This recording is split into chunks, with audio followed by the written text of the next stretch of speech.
Hi guys, good morning to all. Nandito po ako ngayon sa aming barangay. At isa po sa pupuntahan natin ngayon ay ang bahay ng kapatid ko. Napili ko pong i-post ito sa Laika kasi gusto kong matulungan po sila sa pag-renovate ng kanilang bahay.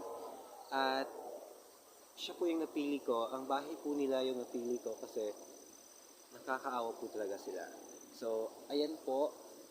Nandito po tayo ngayon sa ilog kung saan delikado po yung buhay nila kasi pag lumalaki po yung ilog, medyo komplikado po yung buhay nila doon.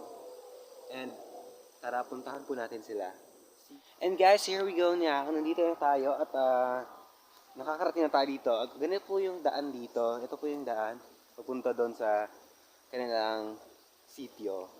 At ang sitio pong ito ay tinatawag na sitio line.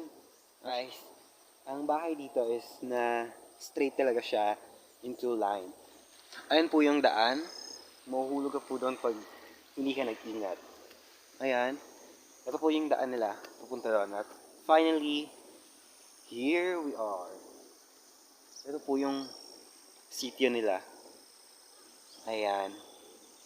At yung nakikita niyo po, project po yan ng Kalahi sa DSWD kasi kasali po sila dito sa mga 4Ps and IPs.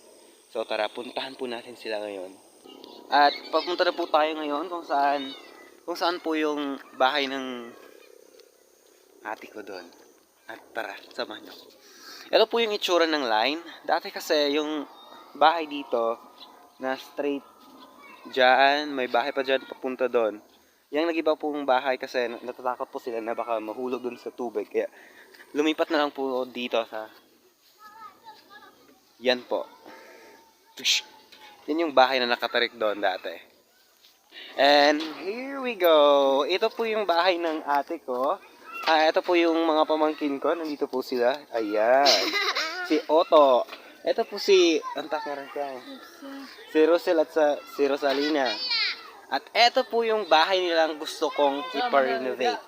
Eto po. Ayan po yung kuya ko. Asawa po ng ate. Ayan.